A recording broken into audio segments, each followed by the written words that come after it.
Some sentences are just words, but others, they're foundations. They're like cultural DNA packing an entire worldview into just a few syllables. So today, we're going to deconstruct what might be the most influential piece of code ever written for Western civilization.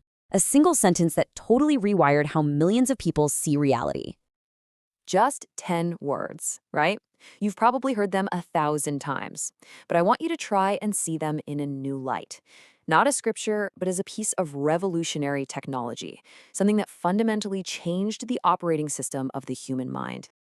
I know, that's a huge claim. But stick with me here. By the end of this, I think you'll see how this one line introduced a set of radical ideas that completely broke from the ancient world and really set the stage for centuries of philosophy, science, and debate.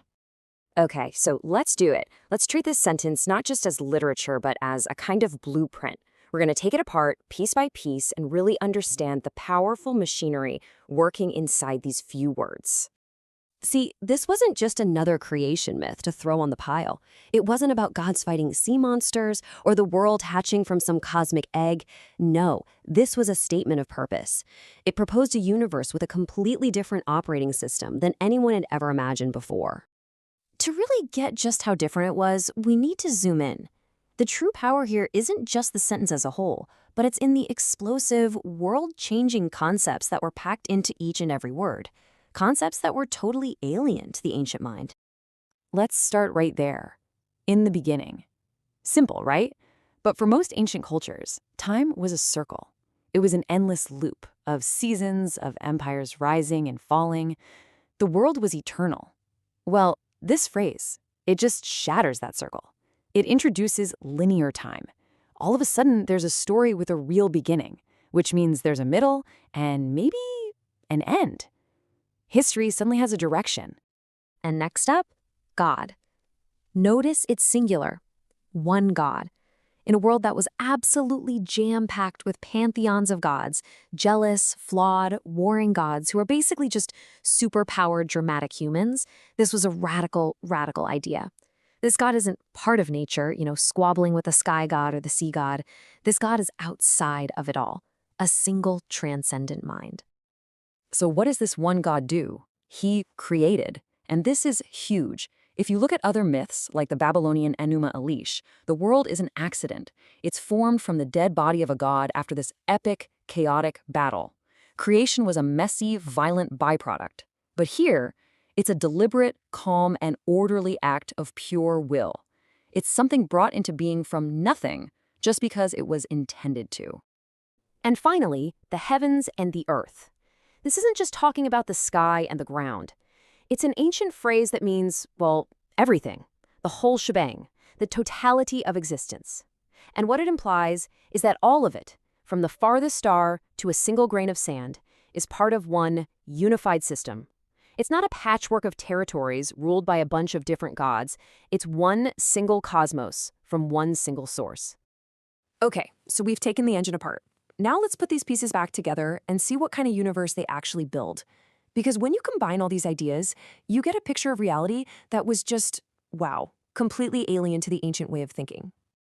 I mean, just look at the contrast here. It's pretty stark. On one side, you've got the prevailing worldview, a bunch of unpredictable gods who are part of nature, a world born from total chaos where humans are basically an afterthought, maybe even slaves to the gods. Then you get the Genesis model, one rational god outside of nature, creating an orderly, planned cosmos where humanity actually has a purpose. That isn't a small tweak, that's a monumental shift in thought. This was not just a remix of an old story. It was a complete narrative reboot for everything, for our whole understanding of time, of God, of the universe, and, most importantly, of our place in it.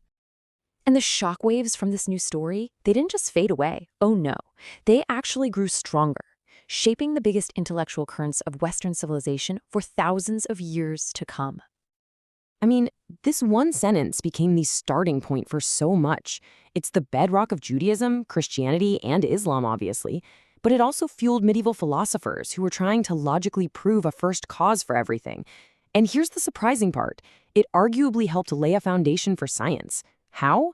Well, by proposing that the universe is orderly, rational, and governed by consistent laws, that it's a place that we can actually understand.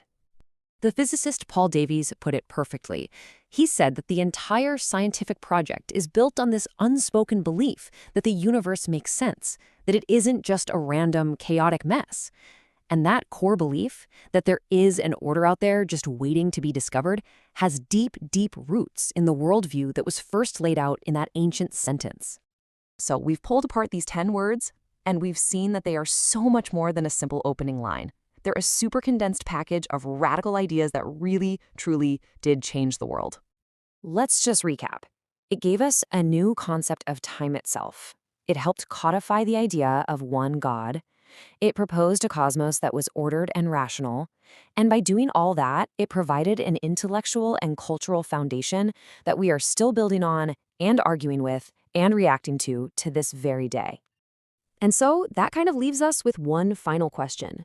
Whether you see it as faith or myth or a powerful metaphor, this sentence was designed to be a beginning. So the question for us right now is, after all these centuries, what new ideas, what new debates, and what new beginnings does this ancient sentence still have the power to inspire